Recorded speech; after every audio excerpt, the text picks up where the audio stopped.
But there are some very big questions, and I think it's really important, which is the one about the climate change emergency, and how do we refocus on the climate change emergency, especially at a time when confidence in using public transport has been dented.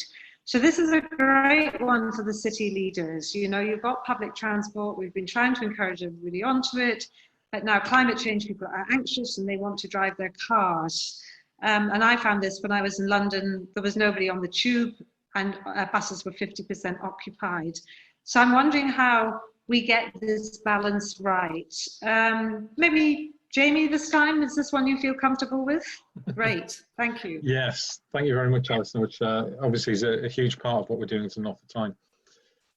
In terms of public transport, myself and various other mayors, every opportunity we get when we're talking to ministers, secretaries of state, is saying, for God's sake, can you change the messaging, please?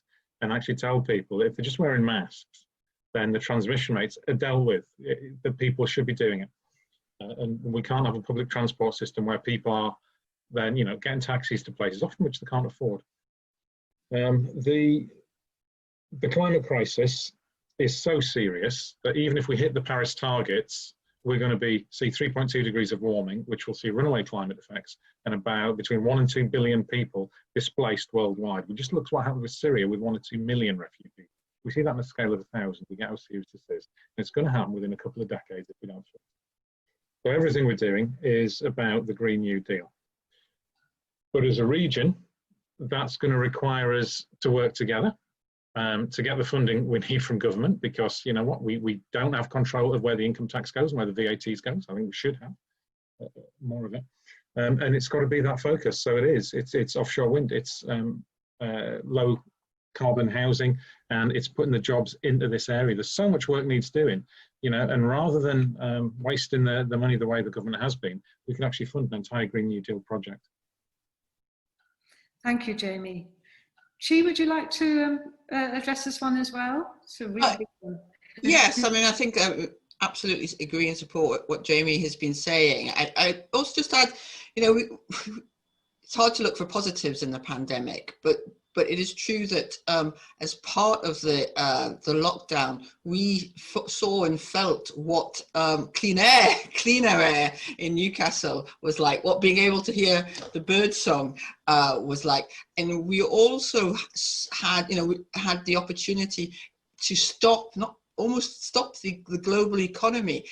And that should be an opportunity to think about how we want to restart it, and how we need to restart it is in a greener and more sustainable way. Things that we thought were impossible, you know, like working from home, fortunate people all working from home, you know, or cycling, you know, older people cycle, things that we thought were impossible have been proved possible. So let's use that. Let us use that to have a vision for an economy where it's not about, you know, the Green New Deal, or it means destroying jobs. It's about creating new jobs, you know, in new industries, in renewable energy, in support for, in caring roles as well. And that's what we're really missing. But that is what Labour is doing as part of our, we've got a consultation out now called Our Digital Future, which is looking about how we can support a fairer, more digital society that everyone can benefit from and can be more equitable and green as well. And we've also got a consultation on our green industrial revolution.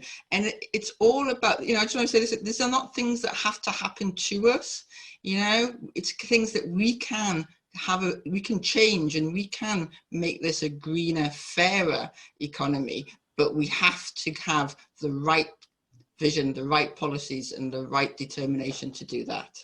And I've just put my email in the chat for anybody who would like to get in touch with me about any issue. Thank you. Really, these are such fantastic questions, and our panelists are doing marvellously.